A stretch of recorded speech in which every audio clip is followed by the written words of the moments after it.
नमस्कार मंडळी, स्वागत आहे तुमचं शेती आणि सरकारी योजना या युट्यूब चॅनलमध्ये. मित्रांनो, आजचा व्हिडिओ संजय गांधी निराधार योजना अंतर्गत मिळणाऱ्या जानेवारी महिन्याच्या हप्त्यावर आधारित आहे.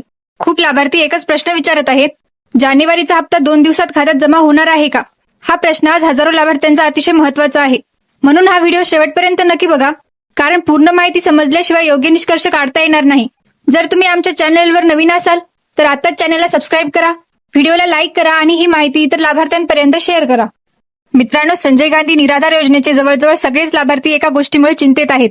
कारण काय तर जानेवारी महिना निम्म्याहून जास्त संपला आहे, पण अजूनपर्यंत हप्त्याचे पैसे खात्यावर जमा झालेले नाहीत. आधी प्रत्येक महिन्याला अंदाजे तारीख माहीत असायची, पण यावेळी कोणतीही ठोस तारीख शासनाकडून सांगितलेली नाही. म्हणूनच आज लाभार्थी जिथे भेटतील तिथेच एकच प्रश्न विचारत आहेत, पैसे येणार आहेत का? आज येणार का उद्या येणार, की आणखी वाट पाहावी लागणार का? मित्रांनो, हीच अस्थिरता असल्यामुळे सध्या लाभार्थी अस्वस्थ आहेत आणि संभ्रमात आहेत. मित्रांनो, आता आपण थोडं मागे जाऊन पाहूया की याआधी नेमकं काय सांगितलं गेलं होतं. काही दिवसांपूर्वी वरिष्ठ अधिकारी स्तरावरून अशी माहिती समोर आलेली होती की जानेवारी महिन्याचा हप्ता मकर संक्रांतीच्या आसपास जमा होऊ शकतो. मकर संक्रांती म्हणजे 14 जानेवारी आणि त्या दिवसाच्या तोंडावर लाभार्थ्यांच्या खात्यात पैसे येऊ शकतात असा अंदाज व्यक्त केला जात होता. ही माहिती आधी अनेक ठिकाणी चर्चेत होती आणि त्यामुळेच लाभार्थ्यांना अशी अपेक्षा निर्माण झाली की संक्रांतीच्या आधी किंवा आसपास हप्ता जमा होईल. म्हणजे मित्रांनो, ही बातमी अधिकृत आदेश नव्हती, पण वरिष्ठ पातळीवरून आलेल्या माहितीनुसार हा अंदाज लावला जात होता. मित्रांनो, आता आपण आजची प्रत्यक्ष परिस्थिती समजून घेऊया. आजची तारीख आहे 12 जानेवारी आणि मकर संक्रांतीला आता फक्त 2 दिवस उरले आहेत. पण प्रत्यक्षात काय दिसतंय तर आतापर्यंत डीबीटी पोर्टलवर कोणतीही हालचाल दिसत नाही. म्हणजे हप्त्याची जी प्रक्रिया सुरू व्हायला हवी ती अजून सुरू झालेली नाही असं स्पष्ट दिसत आहे. तसंच मित्रांनो, या हप्त्यासाठी शासनाकडून जो अधिकृत शासन निर्णय GR यायला हवा होता तो देखील अजून जाहीर झालेला नाही. खरं सांगायचं झालं तर साधारण 5 जानेवारीपासून ही संपूर्ण प्रक्रिया सुरू व्हायला हवी होती, पण आज 12 तारीख असूनही तसं काही घडलेलं दिसत नाही आणि म्हणूनच लाभार्थ्यांमध्ये संभ्रम वाढलेला आहे. मित्रांनो, आतापर्यंत आपण जे पाहिलं ते लक्षात घेतलं तर आता एकच मोठा प्रश्न उरतो, खरंच 2 दिवसात हप्त्याचे पैसे खात्यावर येणार आहेत का? कारण काय तर ना डीबीटीवर हालचाल आहे ना GR आलेला आहे, म्हणजे प्रक्रिया अजून सुरूच झालेली नाही. पण मित्रांनो, यामागे फक्त प्रशासनाचं कारण नाही तर सध्या राज्यात आचारसंहिता सुरू आहे हे सुद्धा एक मोठं कारण आहे. आचारसंहिता लागू असताना कोणताही निर्णय घेताना शासनाला मर्यादा येतात. म्हणूनच 2 दिवसात हप्ता येईल का नाही हा प्रश्न सध्या खुलाच आहे. मित्रांनो, सध्या महाराष्ट्रात आचारसंहिता लागू आहे आणि याच काळात राज्यातील 29 महानगरपालिकांच्या निवडणुका होणार आहेत. आचारसंहिता म्हणजे काय तर निवडणुकाच्या काळात शासनाने कोणताही असा निर्णय घेऊ नये ज्यामुळे मतदारांवर परिणाम होईल. याच पार्श्वभूमीवर मित्रांनो, काही राजकीय पक्षांनी निवडणूक आयोगाकडे तक्रारपत्र दिलं आहे. त्या तक्रारीत असं सांगण्यात आलं आहे की निवडणुकांच्या तोंडावर योजना अंतर्गत पैसे वाटप केल्यास निवडणुकीवर परिणाम होऊ शकतो. म्हणूनच हा विषय आता थेट निवडणूक आयोगाच्या विचाराधीन गेला आहे. मित्रांनो, आता आपण समजून घेऊया की निवडणूक आयोगाकडे नेमकी काय मागणी करण्यात आली आहे. निवडणूक आयोगाला दिलेल्या पत्रामध्ये असं स्पष्टपणे सांगण्यात आलं आहे की निवडणुकांच्या अगदी तोंडावर काही सरकारी योजना अंतर्गत लाभार्थ्यांच्या खात्यावर पैसे जमा केले जात आहेत आणि असं केल्यामुळे निवडणुकीवर परिणाम होऊ शकतो असा आक्षेप त्या पत्रामध्ये घेतलेला आहे. म्हणूनच मित्रांनो, त्या पत्रामध्ये अशी मागणी करण्यात आलेली आहे की संजय गांधी निराधार योजना आणि यासारख्या इतर निराधार योजना यांचे जे काही हप्ते आहेत ते निवडणुका पूर्ण झाल्यानंतरच लाभार्थ्यांच्या खात्यावर जमा करावेत.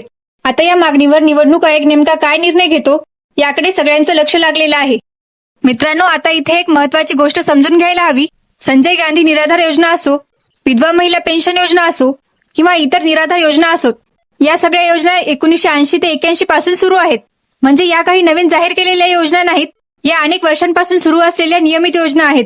साधारणपणे मित्रांनो, अशा जुन्या आणि नियमित योजनांवर आचारसंहितेचा थेट परिणाम होत नाही आणि पूर्वीही या योजनांचे पैसे सुरूच राहिलेले आहेत. पण यावेळी परिस्थिती थोडी वेगळी आहे, कारण हा विषय थेट निवडणूक आयोगाच्या विचाराधीन गेलेला आहे. म्हणूनच या हप्त्याबाबत अंतिम निर्णय आता निवडणूक आयोग काय सांगतो यावर अवलंबून आहे. मित्रांनो, आता सध्या परिस्थिती अगदी निर्णायक टप्प्यावर आलेली आहे. मकर संक्रांतीला आता फक्त 2 दिवस उरले आहेत, म्हणजे वेळ खूप कमी राहिलेली आहे. आता पुढे काय होऊ शकतं तर शासन या विषयावर लवकर निर्णय घेते का आणि निवडणूक आयोग हप्त्यांना परवानगी देतो का, हे सगळं येत्या काही तासात स्पष्ट होईल. म्हणून मित्रांनो, आता सध्या अंदाजापेक्षा अधिकृत निर्णयाकडे लक्ष ठेवणं हे सर्वात महत्वाचं आहे. मित्रांनो, एकंदरीत आजची परिस्थिती पाहिली तर जानेवारीचा हप्ता 2 दिवसात येईल की नाही याचं सध्या निश्चित उत्तर देता येत नाही, कारण हा संपूर्ण विषय आता थेट निवडणूक आयोगाच्या निर्णयावर आणि शासन पुढे काय पाऊल उचलतं यावर अवलंबून आहे. म्हणून मित्रांनो, कोणतीही अफवा न पसरवता फक्त अधिकृत माहितीवरच विश्वास ठेवा. या संदर्भात शासनाकडून कोणतीही अधिकृत अपडेट येताच ती माहिती सर्वात आधी आपल्या या चॅनलवर दिली जाईल. मित्रांनो, अशा परिस्थितीत अनेक लाभार्थी गोंधळात पडतात की आपण काही अर्ज करायचा का, तक्रार द्यायची का, की बँकेत चौकशी करायची का. पण सध्या स्पष्ट सांगायचं झालं तर हा प्रश्न वैयक्तिक लाभार्थ्याचा नाही तर शासन निर्णयाचा आहे. म्हणून आता कोणताही नवीन अर्ज किंवा बँकेत फेऱ्या मारण्याची गरज नाही. मित्रांनो, अनेक जण बँकेत किंवा सीएससी सेंटरला जाऊन विचारतात पैसे का आले नाहीत. पण लक्षात ठेवा, जोपर्यंत जीआर येत नाही आणि डीबीटी प्रोसेस सुरू होत नाही तोपर्यंत बँक किंवा सीएससी कडे काहीच माहिती नसते. म्हणून आता तिकडे जाणं फक्त वेळ आणि खर्च वाया घालवणं ठरू शकतं. मित्रांनो, असं पहिल्यांदाच घडतंय असं नाही. याआधी ही निवडणुका, आचारसंहिता किंवा प्रशासकीय कारणांमुळे हप्ते काही दिवस उशिरा आलेले आहेत. पण नंतर ते हप्ते लाभार्थ्यांना मिळालेच आहेत. म्हणून उशीर म्हणजे हप्ता रद्द झाला असा अर्थ अजिबात काढू नका. मित्रांनो, सध्या सोशल मीडियावर खूप अफवा पसरवल्या जात आहेत. कोणी म्हणते हप्ता बंद झाला, कोणी म्हणते योजना बंद झाली. पण या सगळ्या गोष्टींना कोणताही अधिकृत आधार नाही. म्हणून अशा अफवांवर विश्वास ठेवू नका आणि घाबरून जाऊ नका. मित्रांनो, हप्ता जमा झाला की लाभार्थ्यांना साधारणपणे मोबाईलवर मेसेज येतो किंवा खात्यात शिल्लक वाढलेली दिसते. तसंच डीबीटी पोर्टलवर अपडेट दिसू लागतो. म्हणून रोज बँकेत जाण्यापेक्षा SMS आणि खातं तपासणं पुरेसं आहे. मित्रांनो, सध्या सगळ्यांचं लक्ष निवडणूक आयोगाच्या निर्णयाकडे आहे. कारण एकदा आयोगाने परवानगी दिली की शासन लगेच पुढची प्रक्रिया सुरू करू शकतं. म्हणून येणारे 1-2 दिवस अतिशय महत्वाचे आहेत. मित्रांनो, अशा वेळी अनेक चॅनल फक्त अंदाज लावून खोटी आशा दाखवतात. पण आमच्या चॅनलचा उद्देश एकच आहे, खरी माहिती, अधिकृत अपडेट आणि योग्य विश्लेषण. म्हणूनच कोणताही निर्णय झाला की तो तुम्हाला सर्वात आधी या चॅनलवर कळवला जाईल. मित्रांनो, अनेक लाभार्थ्यांच्या मनात एक शंका असते, जर जानेवारीचा हप्ता उशिरा आला तर तो नंतर मिळेल का की रद्द होईल. तर इथे लक्षात ठेवण्यासारखी गोष्ट म्हणजे हप्ता उशिरा आला तरी तो रद्द होत नाही. शासन निर्णय झाला की तो हप्ता लाभार्थ्यांच्या खात्यावर नक्की जमा केला जातो. म्हणजे उशीर म्हणजे नुकसान असा अर्थ अजिबात काढू नका. मित्रांनो, संजय गांधी निराधार योजनेमध्ये अनेक प्रकारचे लाभार्थी आहेत. त्यामुळे सध्या सगळ्यांनी एकसारखं लक्ष ठेवणं गरजेचं आहे. विशेषतः विधवा महिला, दिव्यांग लाभार्थी, वयोवृद्ध, निराधार नागरिक या सगळ्यांसाठी हा हप्ता अतिशय महत्वाचा आहे. म्हणून अधिकृत अपडेटकडे सर्वांनीच लक्ष ठेवणं गरजेचं आहे. मित्रांनो, पुढील काही दिवसात काय घडू शकतं याचे काही संकेत दिसू शकतात.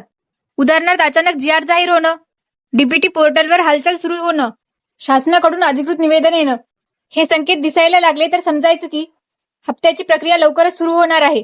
मित्रांनो, जर आजचा व्हिडिओ तुम्हाला उपयुक्त वाटला असेल तर लाईक नक्की करा आणि अजून अशा शेती आणि सरकारी योजनांच्या अपडेटसाठी आपलं चॅनल सबस्क्राईब करा.